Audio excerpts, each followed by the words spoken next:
Hello, hello, hello, and welcome to Updog Sports Talk. My name is Matt Miller. Joining me today is Justin McGovern. No technical difficulties today, Justin. And then We shall we have see. a very special guest, Alex from the Mac Sports Connection. What's going on, man? What is going on, guys? Thank you for having me back on. It's always good to talk ball with you guys, and I'm looking forward to it. Not just ball, MACtion. The best kind of ball there is. The only kind night, in my book, but we like, can have that discussion for another time. as Justin puts it, Tuesday night rock fights. There we go. I love it. Or 66 to 63 games, just depending on the night. Yeah, you never know what you're gonna get with the Mac. So I guess Justin, you want to tell everybody like we kind of hinted at it, but you want to tell everybody exactly what we're talking about tonight?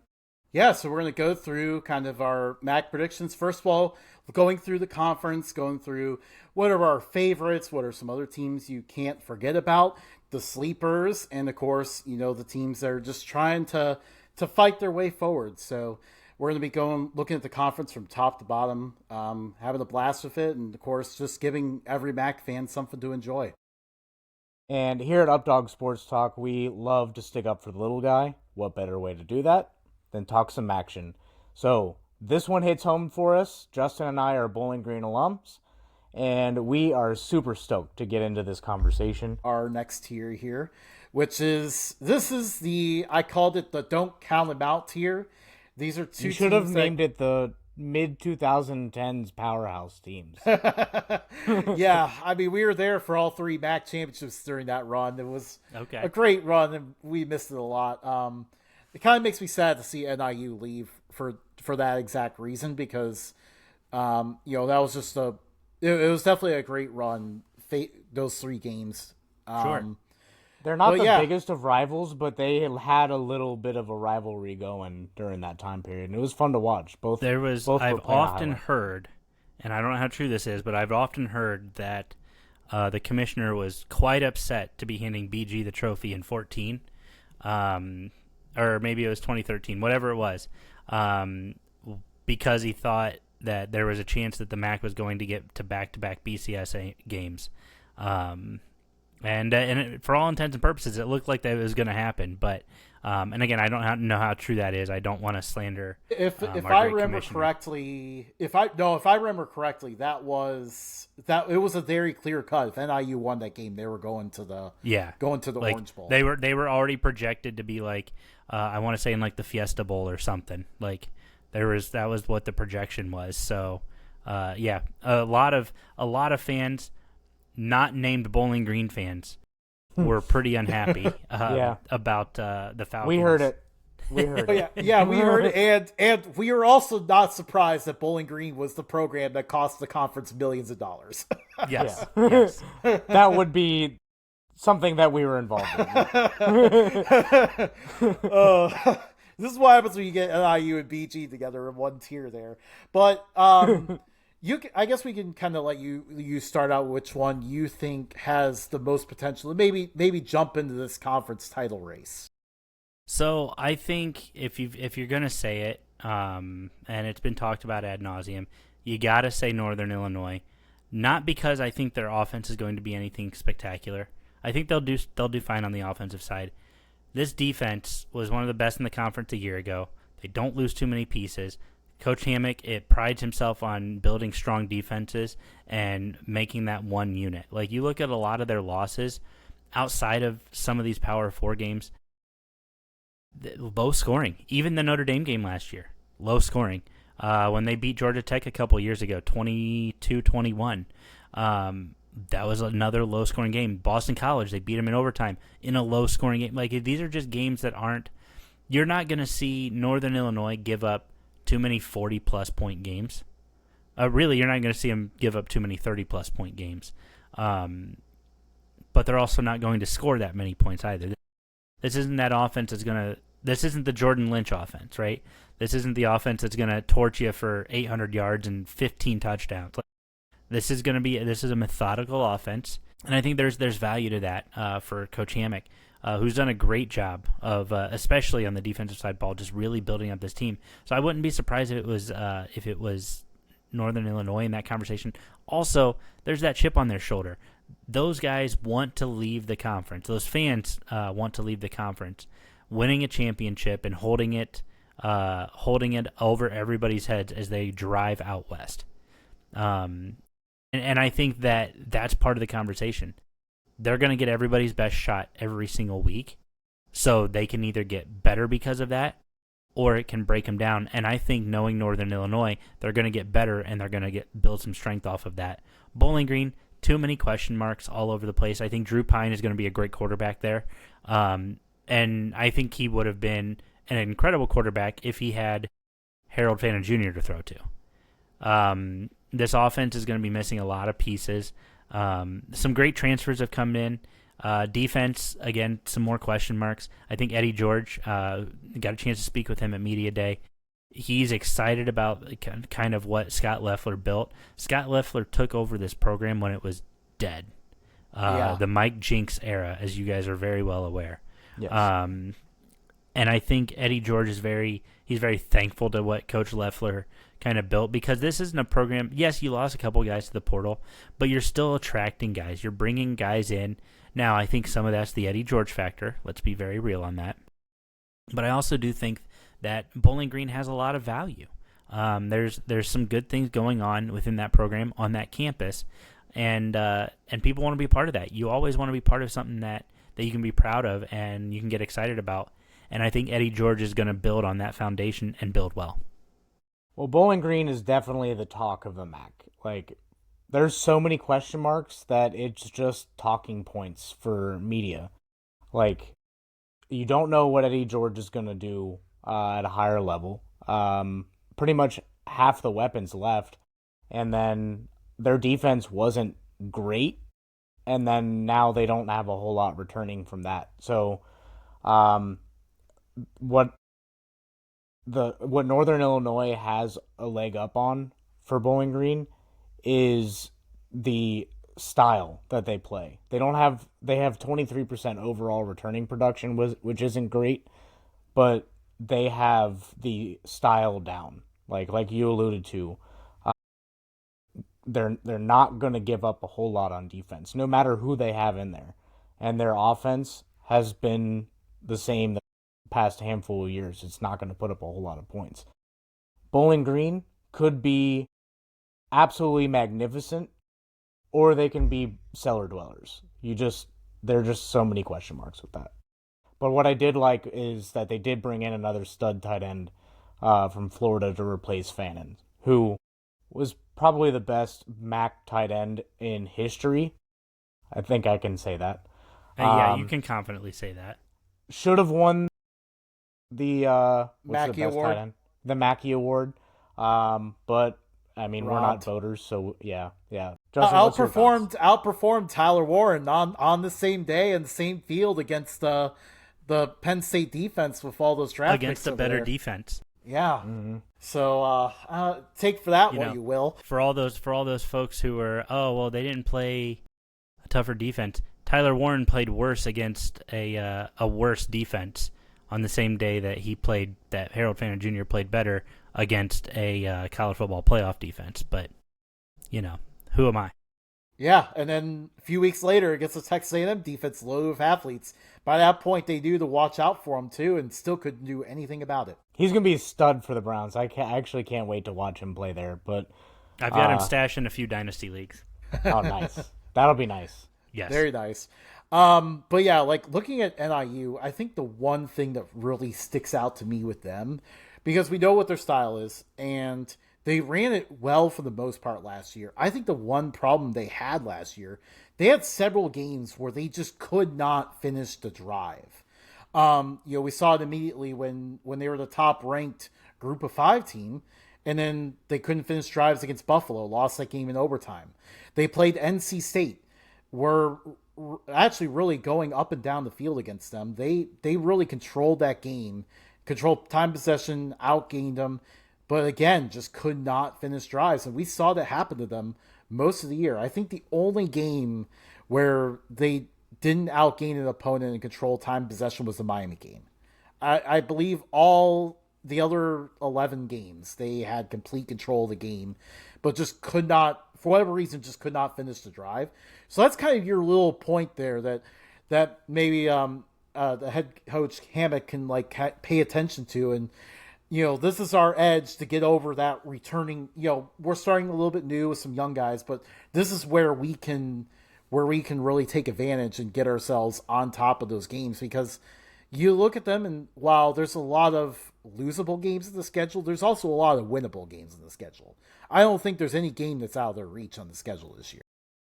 Yeah, I wouldn't say there's any game that's out of reach, but there's definitely some uphill dogfights, and I think that's what's going to be interesting. That's going to be what tests the character of these players in this program, and I'm excited for it. I think there's an opportunity for them to really excel with this schedule, but also again, so many unknowns. Like I think that's what makes this. But what puts them in a really unique position. You can really just take off or just kind of middle with it, and either one, fans can't be too upset given everything that's going on. I think the beauty of the MAC is the fact that you just don't know what you're going to get each week. Like, I think that's why MACtion is so great, because like we opened with, like, it could be a 3-0 rock fight on a Tuesday night in like just straight up clouds on the field, or it could be a 63-62 like 8 overtime game. Mm-hmm. Yeah. It's pretty unreal, isn't it? Yeah. It is amazing. It's just such a wonderfully competitive conference, and I think these two teams ended up in this tier just because there's a really wide range of possibilities, and these are two of the teams that a lot of people are going to be paying attention to this year for those unique reasons. Obviously, with NIU moving on and Bowling Green with Eddie George, I think a lot of eyes are going to be on both of these programs. But mentioning the anything can happen, we'll pull up our next tier here. This is our sleeper tier, and the thing I used for the tier list, I couldn't find UMass's logo, so just pretend they're in this tier too. But when you look at this group, we have the Michigan schools and then Ball State as well.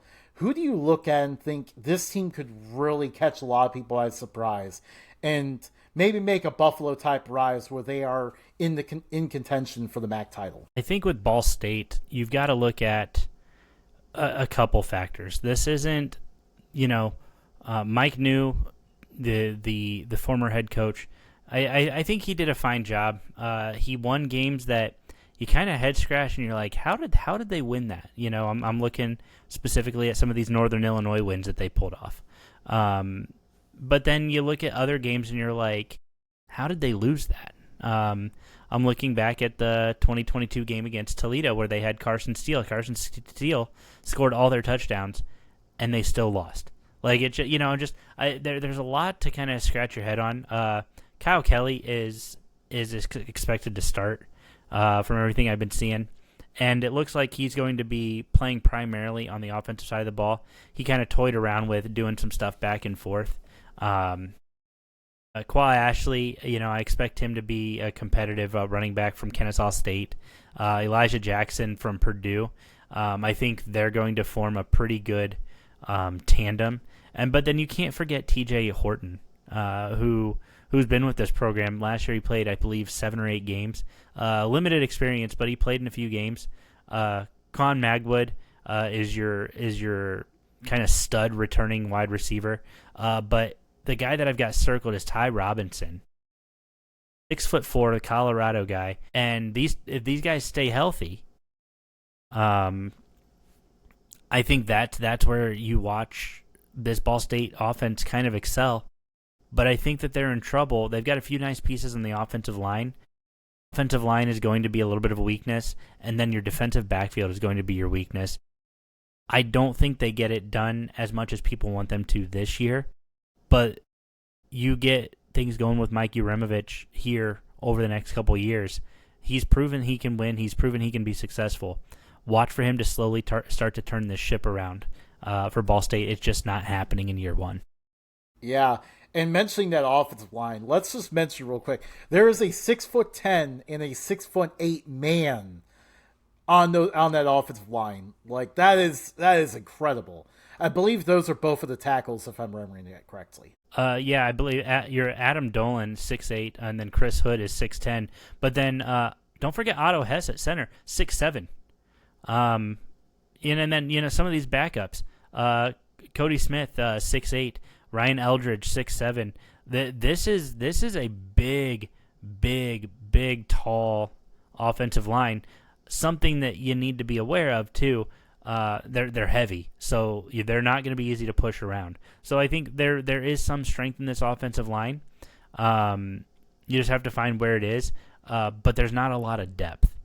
As it is. I think if you look at the starters, I think it's going to be Adam Dolan, Grant Hayworth, Otto Hess, Isaac Lucas, and then Chris Hood. After that, not a lot of depth, and I think one or two of those guys go down. Ball State's in for an incredibly long year. Yeah, absolutely.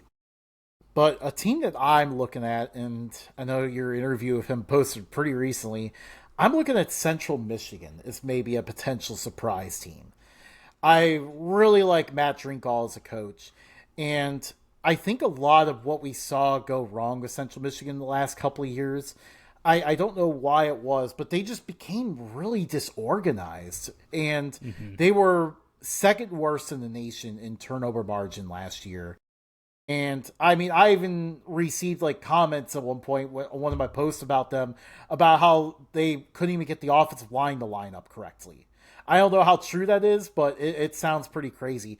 You're going from that situation to a former Army offensive line coach. I know you mentioned with you on your interview, like talking about how building the culture was the first thing that he did there. So I think at a minimum, you're looking at a team that's going to hit a lot of gains just by simply not beating themselves. And if you can even find a few pieces beyond that, that's kind of where I look at Central Michigan and think they could be pretty competitive. And also, I mean, we really don't know how good these players can even be because they've been beating themselves the last couple of years. Well, I think too that's where it gets fun for Central Michigan. Matthew Drinkell is very, very clearly going to demand excellence. He was the guy who led Army to the Joe Moore Award for Best Offensive Line in the country. And by the way, the only Group of 5 program to ever win that award. Now, that award's only about 10, 12 years old, but it's gone to Oklahoma, it's gone to Oregon, it's gone to Michigan. Georgia, I believe, has won it. Alabama's won it. Like, you're going to programs that are in the national championship conversation. You're not going to a military academy or a team, who was hopeful to make the college football playoffs. These are championship caliber programs. So for him to not only get that award at Army speaks a lot about the kind of person he is when it comes to discipline. But as you guys heard in the interview, he talked about the things that he's bringing from the academy that he can really do, and getting the guys to buy in and run everything a little bit at a time until it's perfect. And I think you're going to see a very simple Central Michigan team, but you're going to see everything executed as perfectly as possible. I think that's where it's going to get that's where it's going to be key. I think my favorite sleeper in this conference is Eastern Michigan. When you look at it, Max Crosby is kind of adding more life to the program just by being named, was it vice president of operations or president of, I think vice the president general manager of the program. General manager, yeah. And then they brought in Noah Kim, who was at Michigan State when he first got to college, threw his first touchdown pass against Akron, fun fact. And then went to Coastal Carolina, and then now he's back up north. But I think not only do they have the coolest field in the MAC, but I think there's a lot of energy surrounding this program, and I think that energy is just going to carry them through the season. I adore Chris Creighton as a coach. He's one of the guys who does it right in college football. I have a lot of respect for him, a lot of admiration for him, and I think there are some exciting things around this Eastern Michigan program. I I worry because they've got a fun non-conference, but for me the concern is across this team is depth. I think the defensive side of the ball is going to be their biggest strength. You got Tyrell Martin, you got Donovan Green, Carter Evans. Like that's a beefy defensive line. All three of those guys have 12 games last year. Sterling Miles comes in to kind of back up. He had 10 games last year. And then Jefferson Adam. These are all guys that played a bunch. And then after that, you don't have much. You brought in 3 transfers on the defensive line. Linebackers, you brought in a couple transfer, but your only returner who had experience this last year was Zach Mochan, the graduate student, and he played in 3 games.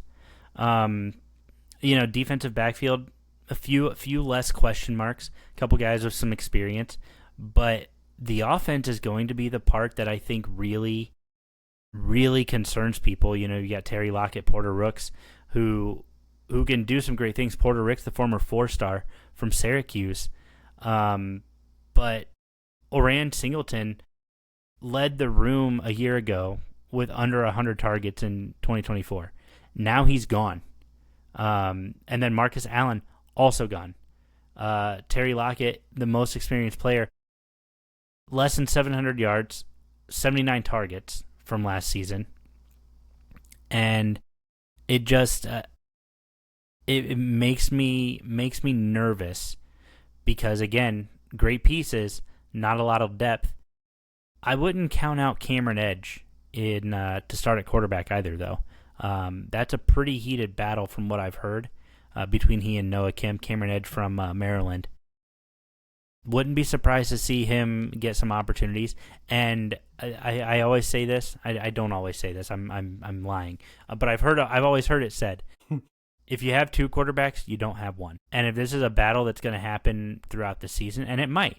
I know that's not really Chris Creighton style, but if this is a battle that happens throughout the season, makes it harder for opponents to game plan. That's true. It also makes it harder for you to game plan and to get your guys any consistent rhythm, which means it's a lot tougher to score and win ball games. Yeah, if they want to have any success, they can't repeat 2-6 in conference. There were a few one-score games in there, so they were in some very winnable games.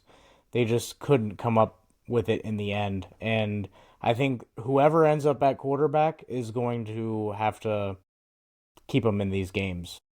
Absolutely. Yeah, and I think that's kind of been their recent struggle. It feels like it's figuring out that position.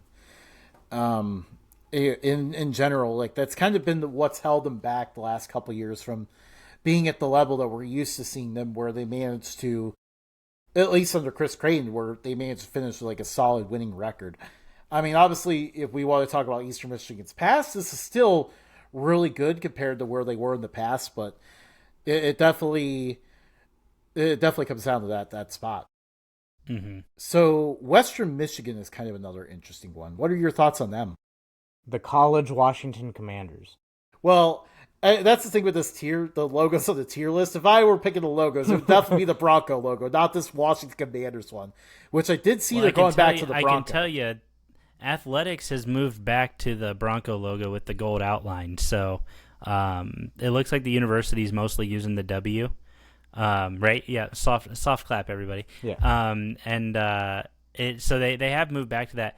But there's question marks. Lance Taylor is doing the best job he can to kind of take over for what was really an impossible job for Tim Lester. Tim Lester, the prodigal son, returns from being the star quarterback of in the Chad Pennington era from when he was at Marshall. So there's a throwback name for you guys. There we go. And returned as the prodigal son. And I think that would have worked out in any other era had he not replaced PJ Fleck. There was a ridiculously high standard set, and valid. You want quality standards at Western Michigan. Ridiculously high standard set, and Tim Lester no longer there. But Lance Taylor, I really like the guy. The guy knows football. He's got some great pieces. Hayden Wolf, obviously no longer there. I think it's either going to be Brock Lowry or probably Brady Jones. But you do get Jalen Buckley, who I argue is one of the best running backs in the conference. And you also get Cole Cabana, the transfer in from Michigan. After that, your depth is kind of a little weak. You got a couple of JUCO transfers, which is fine. Wide receiver Christian Leary, Talike Williams. There's some quality here. Balin Brooks. We'll see. Tight end Blake Bozma is your guy. And I think Marion Herbowski is probably your other guy, but he's more of a blocker. Offensive line, that's going to be a key one. You do pick up from Michigan, Raheem Anderson, and I think there's a lot of value in having him. He's a former 4-star. But this isn't a big offensive line. We were just talking about massive offensive line. You got nobody really over 6'5", 6'6", but they're all also just heavy. Your left tackle Adam Vandervest is 300. 300, 6'6". Like, it's just one of those things. This is going to be a fun offense to watch.